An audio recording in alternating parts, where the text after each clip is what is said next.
درخواست دائر کی ہے اور کہا ہے آج ہی دائر کریں، آج ہی لگائیں اس درخواست کو کہ عمران ریاض کو کس ایف آئی آر میں پکڑا گیا ہے اور کیوں پکڑا گیا ہے، وہ تفصیلات مانگی گئی ہیں۔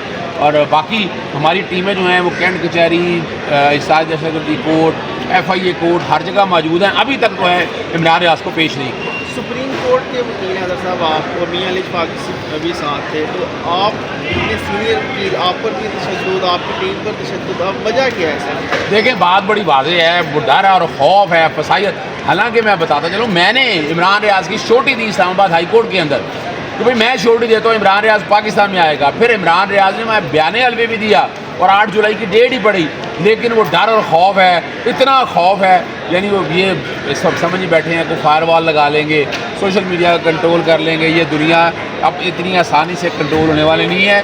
پیار محبت سے چلائیں اس ملک کو، اس ملک کو دہشت گردی اور تشدد اور طریقہ کار سے چلائیں گے، یہ ملک آگے نہیں جا سکتا۔ رات کو آپ پر تشدد کیا گیا، صبح پھر عمران ریاض کے لیے ہو رہا ہے۔ دیکھیں ان کا یہ تو ہو نہیں سکتا نا، اب خیال ہے کہ ہم پیچھے ہٹ جائیں، بیٹھ جائیں آرام سے، وہ تو نہیں ہم بیٹھنے والے ہیں۔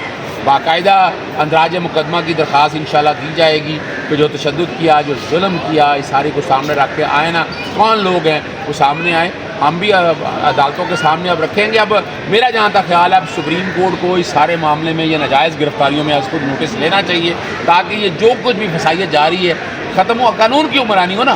اگر کسی نے کوئی جرم کیا ہے اس کو گرفتار کریں، گرفتار کر کے جیل میں ڈالیں، پر یہ طریقہ نہیں ہے۔ جیسا یہ آرڈر اسلام آباد ہائی کورٹ کا تھا، تو کیا وہاں پر بھی آپ کنٹمپٹ پٹیشن کو اس طرح کی کوئی جی بالکل بالکل 8 جولائی کا ہی رکھا ہوا ہے اور روکا ہے انہوں نے۔ اب اسلام آباد جو ہے نا، اسلام آباد ہائی کورٹ پاکستان کے اندر ہے، اس کا اطلاق پاکستان کی تمام اداروں پر ہونا ہے۔ یعنی یہ نہیں ہے کہ آپ کہیں کہ اسلام آباد کی دائرہ اختیار تک آ جائے۔ انہوں نے ایف آئی آر ساری لاہور کی لگائی تھی، اینٹی کرپشن کی ایف آئی آر لگائی تھی، تو وہ لاہور سے ریلیٹڈ تھی، تو وہاں اس لیے میں سمجھتا ہوں کنٹمپٹ بھی آئے گی اور اس سے پہلے متفرق درخواست بھی جائے گی۔ ابھی تک گرفتاری سامنے آئی کہ کس ادارے نے گرفتار ابھی کیا، تک کیا الزامات ہیں؟ دیکھیں ابھی تک تو اس رات جو ابتدائی اطلاعات تھی موقع پہ ایس پی کینٹ موجود تھے، اور ابھی تک انہیں کس تھانے میں رکھا گیا یہ نہیں بتایا گیا، یا کسی اور ایجنسی کو حوالے کیا گیا وہ بھی نہیں دیکھا گیا۔ ہم کوشش کر رہے ہیں، ورنہ کیا ہوگا پھر حبس بھیجا کی درخواست دائر کیجیے گی، لیکن آج کوشش کر رہے ہیں کسی نہ کسی جگہ پیش کرتے ہیں تو ٹھیک ہے، ورنہ پھر حبس بھیجا دائر کیجیے۔